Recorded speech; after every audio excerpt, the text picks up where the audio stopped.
kaluluwa ng mga taong sinunog ng mga sundalong German sa village na ngayon hindi matahimik.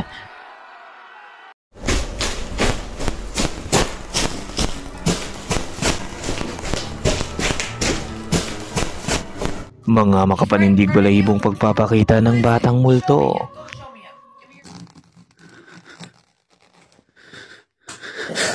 Kaya mo bang tapusin ang laman ng mga bidyong ito? Kung ready ka na, ay tara. Hey, me! Oh. Something pushed me.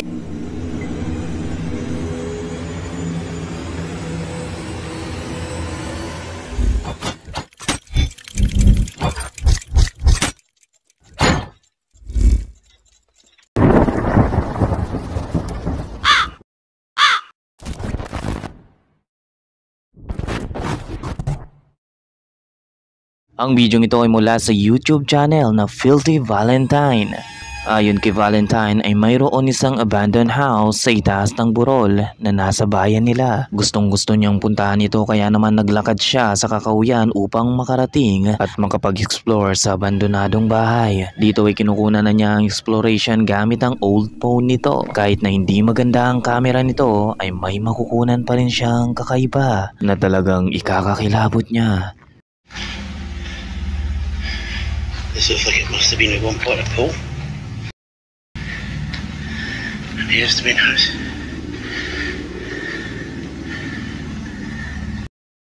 Okay.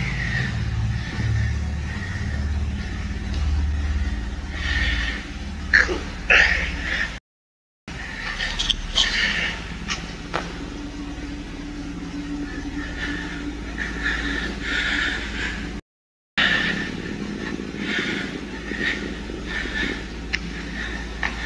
Into the property we go.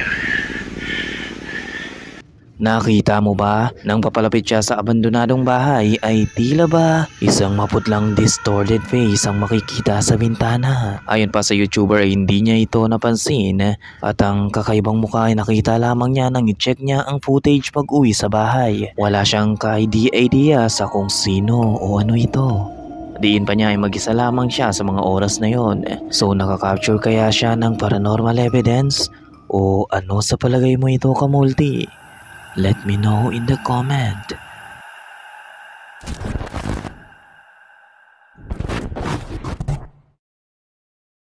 Ngayon ipanurin natin ang kababalaghang nararanasan ni Diego sa bagong nilipatan nitong bahay. Ayon sa kanya ay palagian siyang ginagambala ng isang batang multo o entity sa loob ng tahanan nila. At ang nakapangingilabot pa ay maging ang mga anak nito ay hindi nakaligtas sa kung anumang klaseng entity na nananahanan na rin kasama nila. Kaya naman upang makahanap ng kasagutan ay nirecord niya ang mga bawat pangyayari at ipinopost sa TikTok account nito upang matulungan siya o makahanap man lang ng kasagutan. Well, ito ang ilan sa mga footage ng makapanindig balahibong encounter niya. Huwag kang kukurap. Luego se abrió la regadera sola.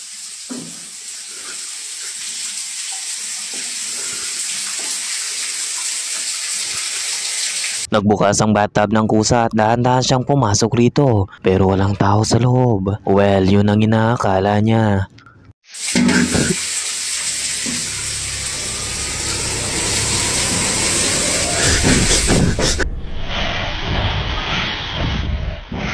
Nang buksan niya ang bawal ay isang ulo ang nasa loob nito. Dito ay napatakbo na siya sa sobrang takot. Muli ay nakarinig siya ng batang naglalaro sa loob. Inanap niya ito nang biglang ito naman ang makikita niya. Pues ya tengo todo este pedazo listo, todo empacado. Ya ahorita solo me falta recoger lo que es la cama, el closet y pues ya para eso. ¿Listo?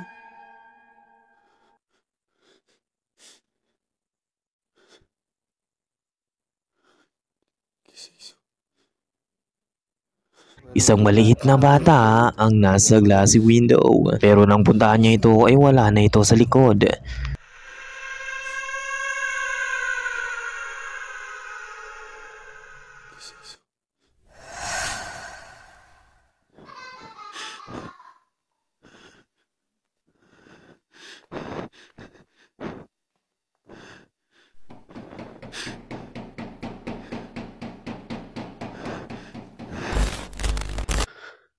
escucho algo debajo de la cama.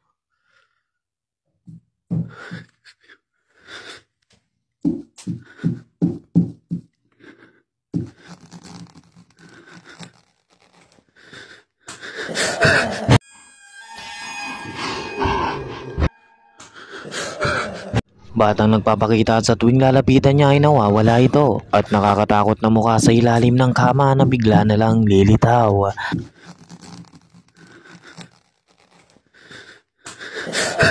Pero wala nang mas kikilabot pa kung sa anak mo na mismo ito gumambala. ¡Amy!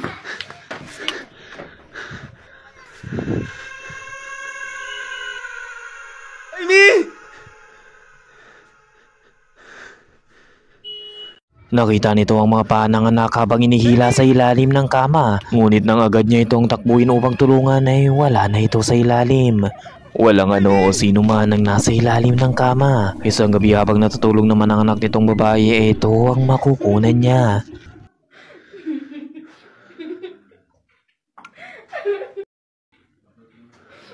María.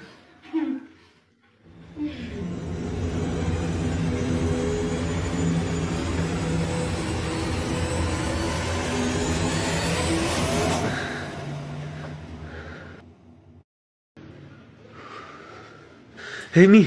Nakatayo ang batang nagpapakita mismo sa kanya sa mismong tabi ng anak nitong natutulog na si Amy.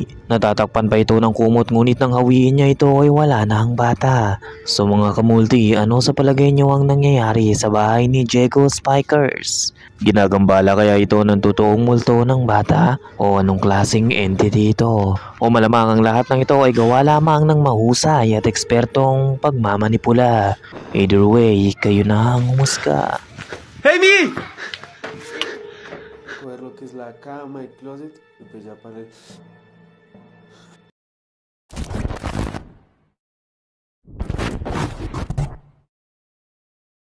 Ito ay mula sa TikTok at talagang magbibigay sa iyo ng kaba at palaisipan sa kung nakakakita nga ba talaga ang mga bata ng paranormal entity. Ang makapaninig balahibong kaganapang ito ay na-capture ng CCTV camera sa isang bahay at nagdulot ng debate sa mga viewers sa kung talaga nga bang nakakakita ang mga bata ng multo na hindi kayang makita ng mga mata natin. Sa footage makikita ang isang lola na binabantayan ng apo nito nang biglang isang pangyayari ang magpapakaba nito.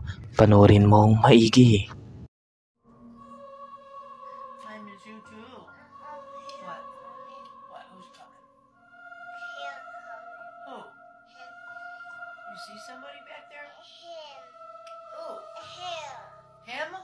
Paulit-ulit na itinuturo ng bata ang dining room at sinasabing may lalaking nakatayo rito. He's right in front of you? Yeah. Who is it? Show me him. Go show me him. Give me your hand. Take me to him.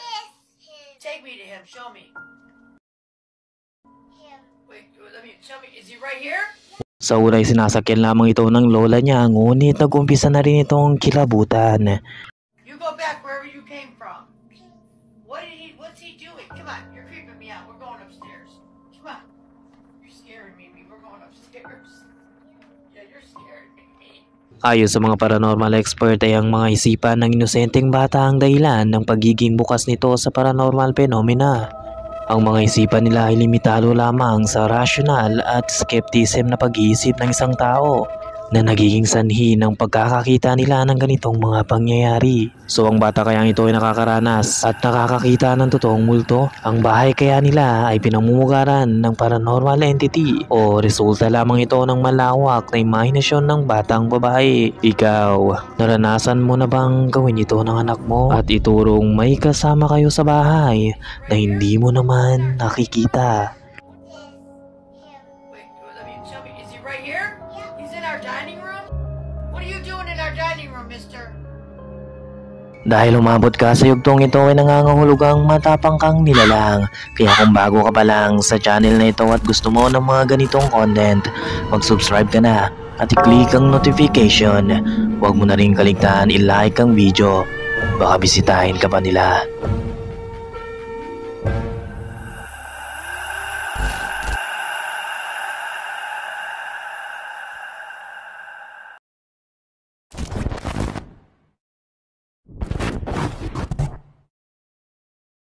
Ngayon ay muli nating panoorin ang YouTube channel na Dark Ghost Paranormal. Sa episode na ito ay nag-explore si Dennis sa isang village. Ang village ay wala ng tao at ayon sa kanya ang lahat ng naninirahan rito ay namatay noong ikalawang digmaan. Ang mga taong naninirahan rito ay pinatay ng mga sundalong German. Walang kaawa-awa nilang sinunog ang mga katawan nito. Ngayon ay pumunta si Dennis upang palayain ang mga kaluluwang nananatili pa rin sa village. Dito nag-umpisa siyang gumawa ng ritual gamit ang death whistle.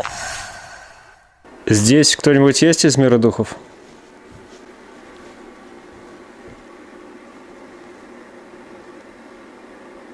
Здесь кто-нибудь...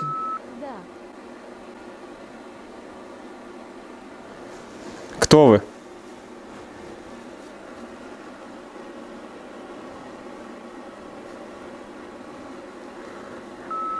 Нас много.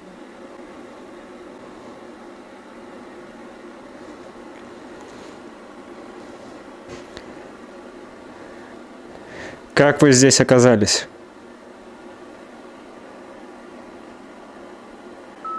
Мы здесь жили. В каком году это было?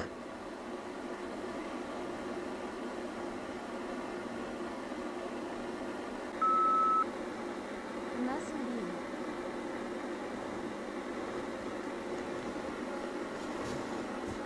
Это вас сожгли?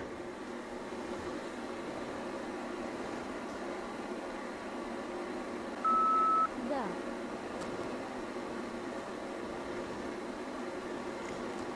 Сколько вас было человек?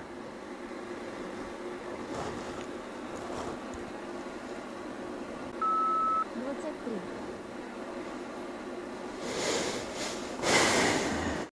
Matapos malaman ni Dennis kung ilan ang espiritu sa lugar ay tinanong naman niya kung nasaan na ang mga labi nito. Tinanong din ni Dennis kung sino pa ang ibang nasa lugar at muli sumagot ang espiritu ng hindi namin alam. Sinabi rin ng espiritu na they are evil.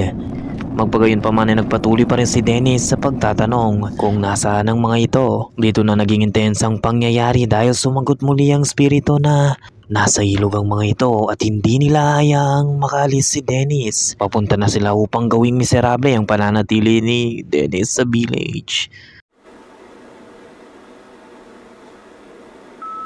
Они идут к тебе.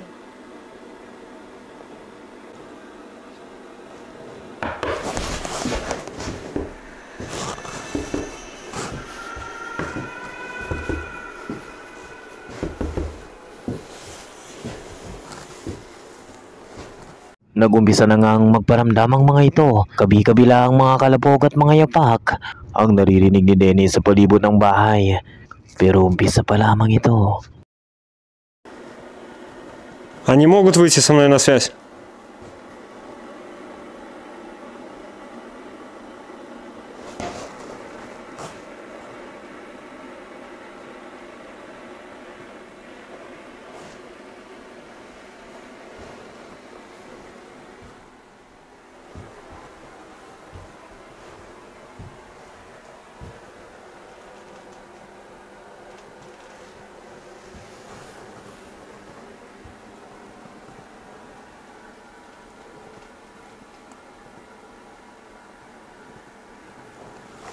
Ничего себе. Камера сейчас сама.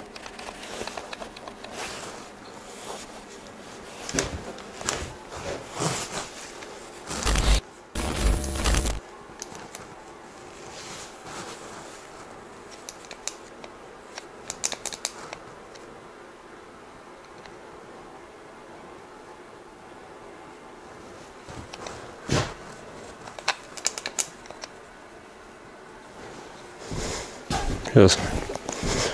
Что-то у меня стабилизатор заклинил. Sinetap na nga ni Dennis ang camera nito sa sahig at nag-umpisa na siyang maglakad. Вот сейчас только настроил стабилизатор. Я не знаю, впервые такое у меня с ним. Может, это какой-то технический сбой.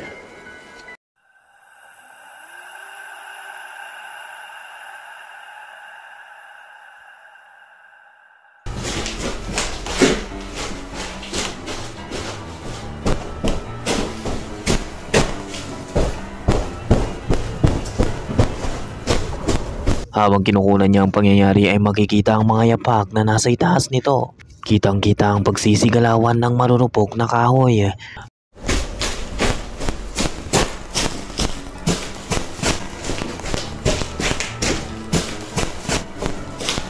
Tila ba may tumatapak sa sahig na nagmumula sa itaas.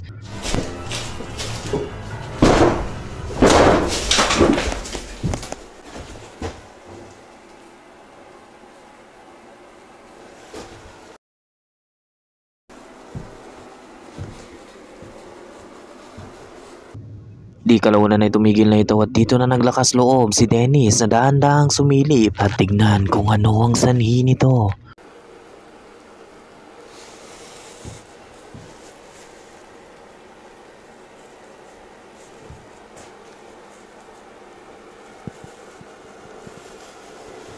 Офигеть.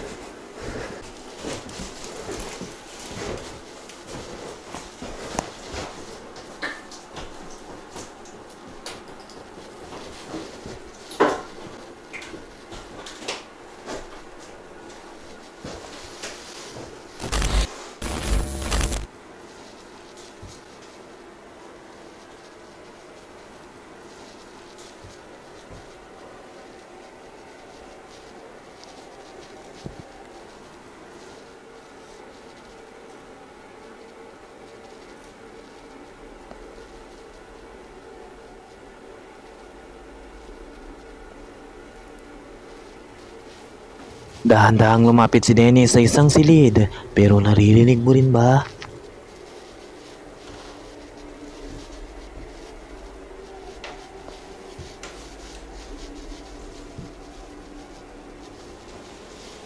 Tila ba may nakikitang figura si Dennis mula sa loob?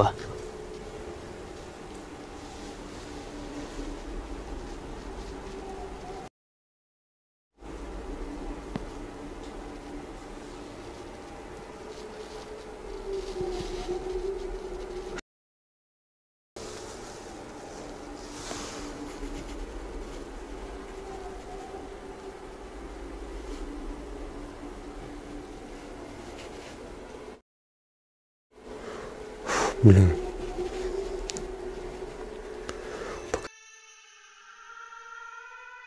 Чье-то лицо.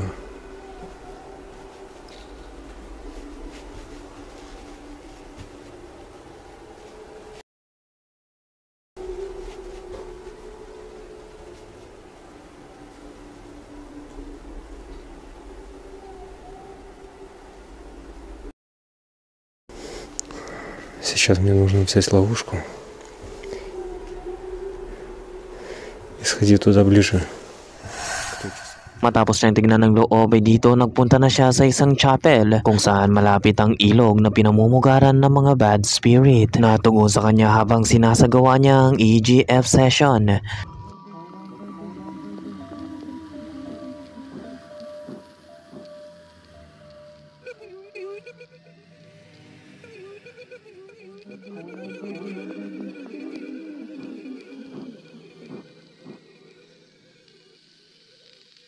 Gumawa siya ng mga bitag upang matrap ang mga ito at tuluyan ng mapalis.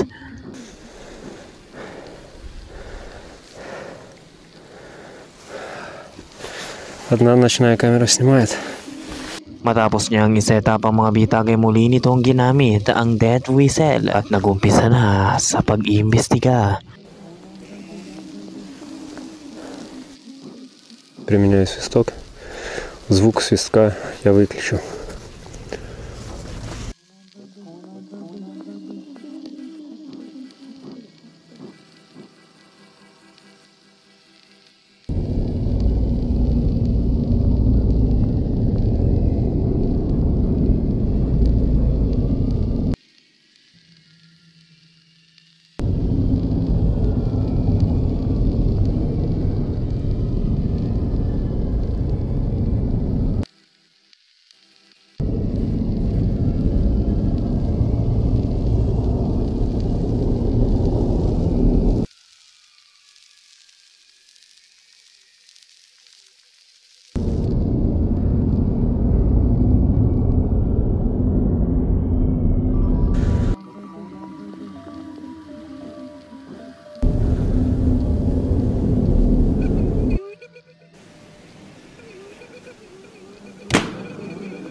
Ayon kay Dennis ay mukhang naging maganda ang labas ng bitag na ginawa nito dahil napalis niya ang mga evil spirits. Ngayon upang masiguro ito ay muli siyang nagsagawa ng EGF session upang tanungin ang spiritong kausap nito.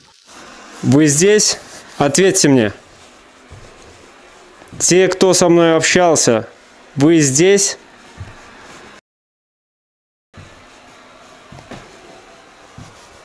Те, кто со мной общался, вы здесь?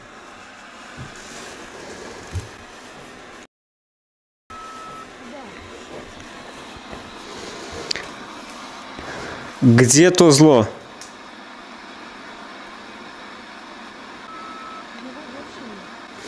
Получается, я изгнал его. Sa pagtatanong ni Dennis kung nasaan na ang masasamang espiritu ay sumagot ang GGF na wala na ito. Ngayon na kumpirmado na ni Dennis na wala na nga ang mga ito ay sinubukan na naman niyang tulungan ang kaluluwang nasa village pa. Выбраться с этой деревни.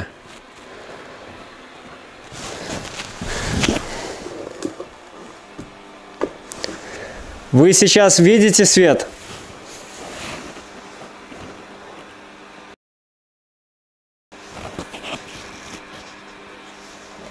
Вы сейчас видите свет?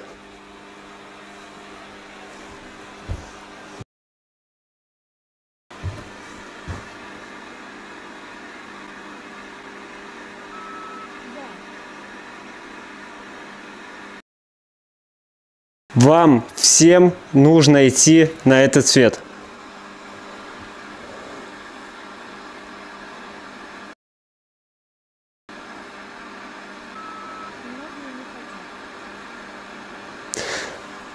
Они должны понять, что этот свет приведет их к их родственникам. Они освободятся. Ayon kay Dennis ay magiging malakas ang enerhiyang daraan sa trap na ginawa nito dahil ito ang unang beses na maraming kaluluwa ang papasok rito. Мощная, потому что впервые столько сразу сущностей приходит в одну ловушку.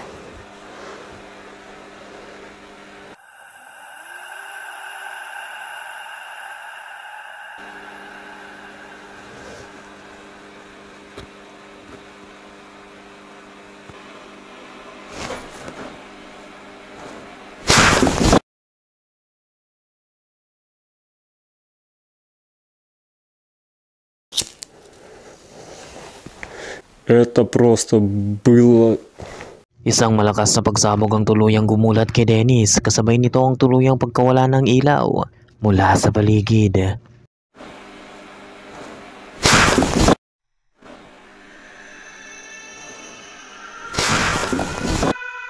Ang mga baterya, ilaw, EGF at mga kamera ay namatay ng tuluyan. Ang ginamit lamang niya ay ang power bank na nasa sasakyan niya.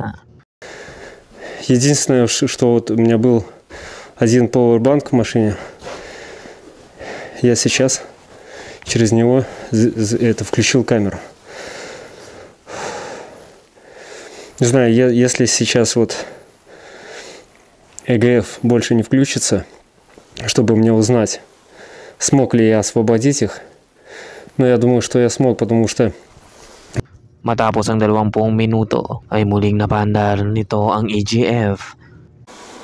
все, спустя 20 минут смог включить ЭГФ, подзарядил аккумулятор световой.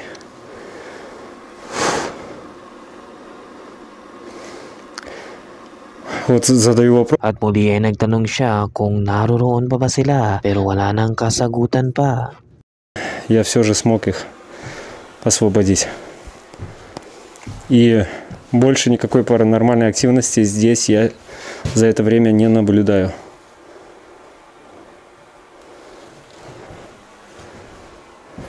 Nangangahulugan lamang ito na tuluyan nang napalaya ni Dennis ang mga kaluluwang nasa village.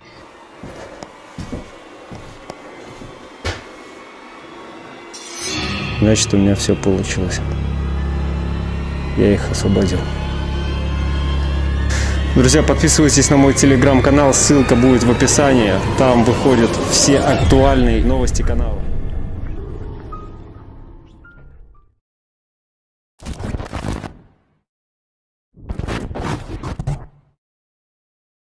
Ang lalaking ito mula sa YouTube channel na Ghost of Carmel, Maine ay naninirahan sa isang old house sa Carmel, Maine na sinasabi nitong talagang napaka-haunted dahil sa mga napakaraming spiritong namamahay rito.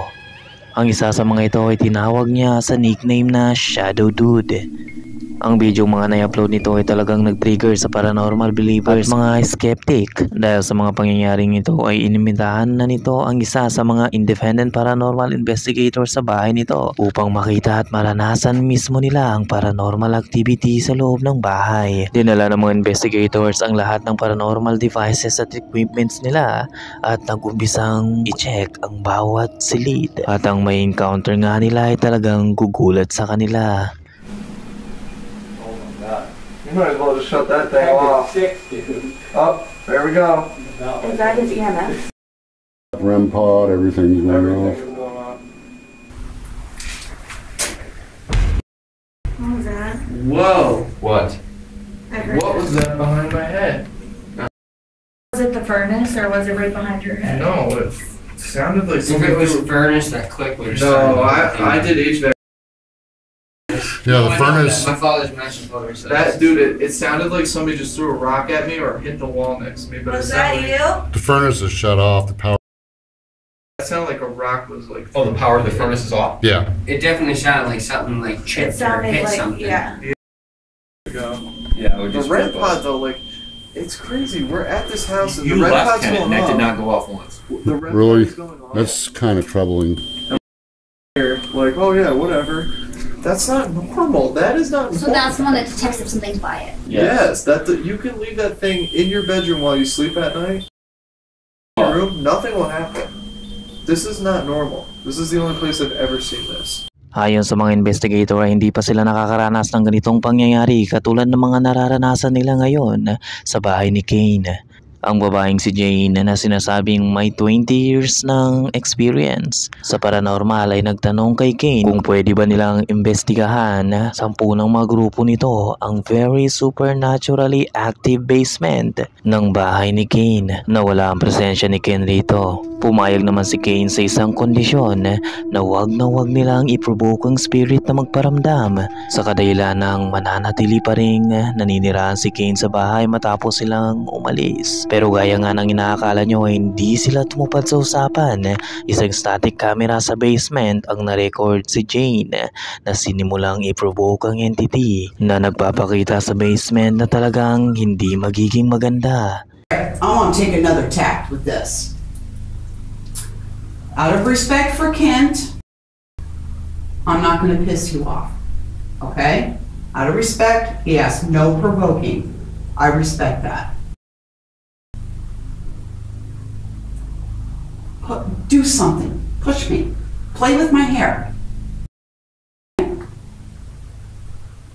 Come on. Oh! Something push me.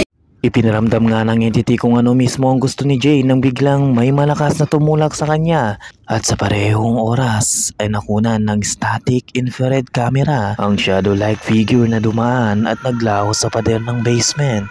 Matapos na pagbuksan ni Kane ang bahay nito sa mga paranormal investigators ay karamihan nga sa kanila ay naniniwala na may supernatural entity sa loob ng bahay ni Kane. Iba't ibang paranormal at ghost hunter ang nakawitness mismo ng supernatural activity sa bahay. Oh! Something push me. So ano sa palagay mo, Kamulti? May ideya ka ba sa kung ano ang nagpaparamdam sa bahay ni Kane? Naniniwala ka ba rito? Ikaw na ang humusga. Do something. Push me. Play with my hair. Come on.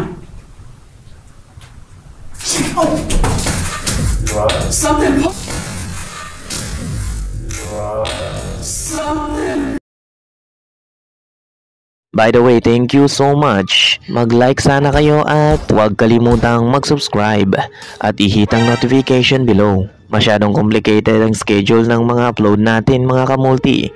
In that way, mabilis ko kayong manonotify sa mga latest uploads natin. God bless and see you again.